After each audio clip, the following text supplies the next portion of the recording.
So, Phil and Holly weren't available today, so you've got Stuart and Steph instead. Over the last 30 years, safety reps have made a significant contribution to improving personal safety across the oil and gas industry.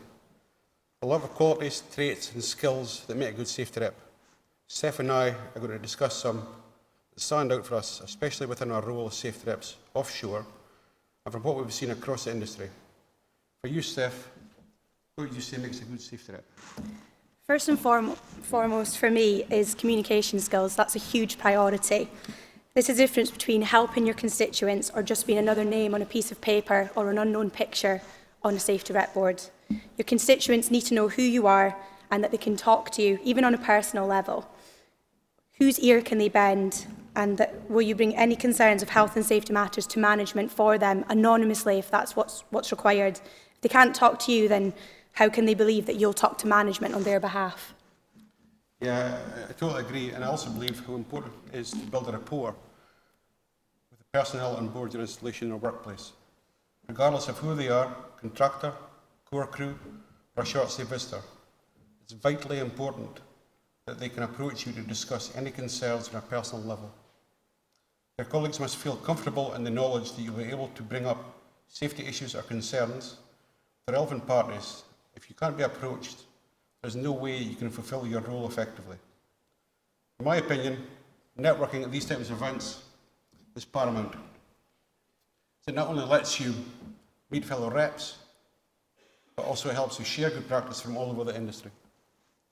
Yeah, I think meeting people at these events really helps improve your knowledge, different work practices, how the industry is so changeable with their processes and procedures.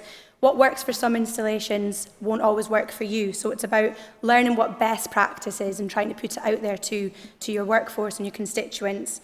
Building the bridge and working closely together with management is definitely the most effective way to get your safety messages across. Events like this, you can bring it back offshore and hopefully try and pass it down through your other reps and your constituents. Yeah, one of the biggest roles of a safety rep is helping to improve the safety culture and build a platform or place of work.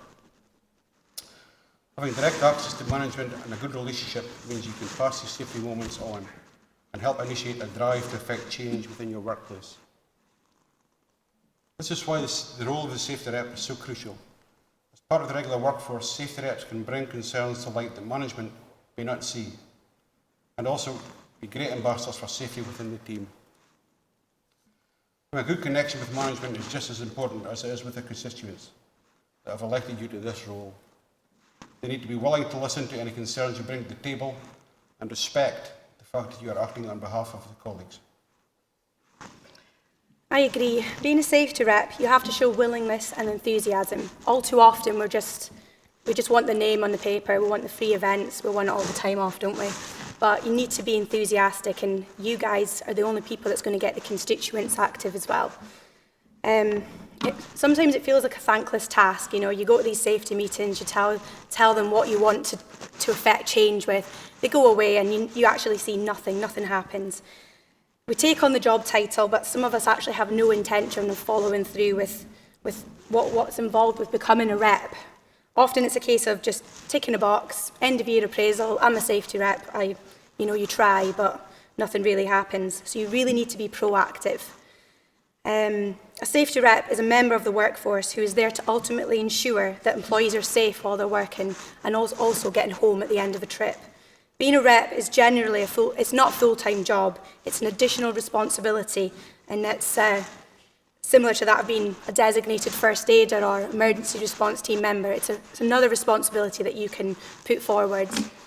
Crucially, safety reps are there to represent the interests of the workers for his and her safety, regardless of the aims of the company.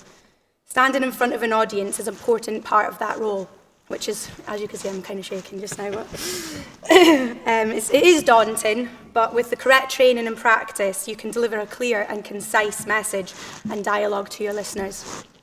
I'd also like to add how important it is for the reps to think outside the box. All too often, complacency is a big factor in health and safety incidents. Having safety reps from all disciplines ensures that a different point of view can be heard. Some with no experience in that discipline might pick up on things that a regular trade might miss. Ultimately, we are here to make a positive difference to the safety culture in our workplace, to improve health and safety performance through our influence on senior management, to share good practice and safety as freely as possible, discussing and communicating across the company, work to resolve issues and identify common needs for improvement, and most of all, network with others. We made reference earlier to the commitment required by an effective safety rep. The fact you're all here today demonstrates there are benefits and rewards for being that go-to person. We've come a long way in the last 30 years. We must never forget that the oil and gas industry deals with and manages hazards every day. We can never afford to get complacent or stop trying to make things better. Thank you very much.